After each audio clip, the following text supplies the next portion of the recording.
Dinosaurs. ये नाम सुनते ही दिमाग में बड़े बड़े जानवर, जोर से पैरों की आवाजें और हमारी दुनिया से बिल्कुल अलग एक दुनिया की तस्वीर आती है। ये अद्भुत जानवर 1600 करोड़ साल से भी ज्यादा समय तक धरती पर राज करते रहे, जो उनकी सफलता और अनुकूलन की कहानी कहता है। ट्रायसिक से लेकर क्रिटेशियस काल के अंत तक उनके राज में कई तरह की प्रजातियां विकसित हुई। ताकतवर टायरानोसोरस रेक्स से लेकर लंबी गर्दन वाले ब्राचियोसोरस तक डायनासोर्स हर आकार और प्रकार में पाए जाते थे और हर एक अपने वातावरण के हिसाब से ढला हुआ था। उनकी कहानी विकास, अनुकूलन और अंत में विलुप्त होने की कहानी है। उनकी दुनिया को समझने से हमें उस समय की एक झलक मिलती है जब रेप्टाइल धरती पर सबसे ज्यादा थे, धरती के पारिस्थितिक तंत्र को आकार देते थे और धरती के इतिहास पर अपनी एक गहरी छाप छोड़ गए। उनकी विरासत न सिर्फ जीवाश्मों में बल्कि उनके पक्षी वंशजों यानी चिड़ियों में भी जिंदा है। लगभग 25 करोड़ 20 लाख साल पहले शुरू हुआ ट्रायसिक काल डायनासोर्स के शुरुआती दौर का समय था। धरती पर जिंदगी उस भयानक पर्मियन ट्रायसिक विलुप्ति घटना से उबर रही थी जिसमें लगभग 45% प्रजातियां खत्म हो गई थीं। इस खालीपन ने रेप्टाइल के एक नए समूह डायनासोर्स को आगे आने का मौका दिया। शुरुआती डायनासोर्स छोटे फुर्तीले जीव थे, अक्सर 2 पैरों वाले और ज्यादातर मांसाहारी। वो जल्दी ही प्रमुखता से उभरे और संसाधनों और प्रभुत्व के लिए दूसरे रेप्टाइल समूहों से आगे निकल गए। ट्रायसिक दुनिया गर्म और सूखी थी, जिसमें विशाल रेगिस्तान और पैंजिया महाद्वीप पूरी धरती पर फैला हुआ था। ये हालात डायनासोर्स की कुशल शरीर विज्ञान और विकासवादी अनुकूलन के लिए सही थे, जिससे उनके भविष्य के प्रभुत्व का मंच तैयार हुआ। जुरासिक काल में डायनासोर्स की विविधता और आकार में एक विस्फोट हुआ।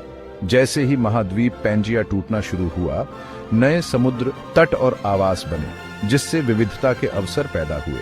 जलवायु अधिक आर्द्र हो गई, जिससे हरे भरे जंगल और प्रचुर पौधे उगने लगे। ये स्थितियां सौरोपोड्स यानी लंबी गर्दन वाले शाकाहारी जीवों, जो धरती पर चलने वाले सबसे बड़े जानवरों में से हैं, के विकास के लिए आदर्श थीं। सौरोपोड्स के साथ साथ स्टेगोसौर, जिनकी पीठ पर प्लेट्स होती थीं, और थेरोपोड्स, 2 पैरों वाले मांसाहारी, इस काल में फले फूले। जुरासिक काल डायनासोर्स का स्वर्ण युग था, एक ऐसा समय जब वे अपनी विकासवादी सफलता के शिखर पर पहुंचे और दुनिया के हर कोने पर राज किया। क्रिटेशियस काल में कई प्रसिद्ध डायनासोर्स समूहों का उदय हुआ, जैसे कि सेराटोप्सियन, जिनके सींग और फ्रिल्स होते थे, और टायरानोसौर, जो शीर्ष शिकारी थे, जैसे कि भयानक टायरानोसोरस रेक्स। हालांकि इस काल ने डायनासोर्स के शासन के अंत का भी प्रतीक दिया।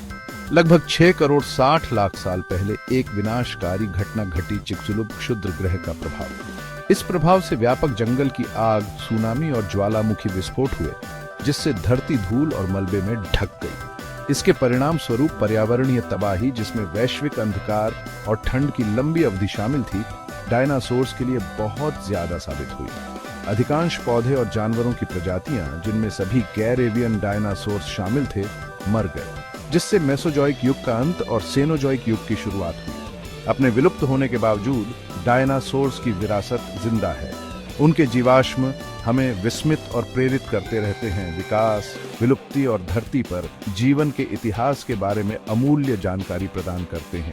इसके अलावा उनके एवियन वंशज पक्षी हमें याद दिलाते हैं कि डायनासोर्स वास्तव में कभी गायब नहीं हुए। वे विकसित हुए, अनुकूलित हुए और हमारे ऊपर आसमान में फलते फूलते रहे, जो विकास की स्थायी शक्ति का प्रमाण है।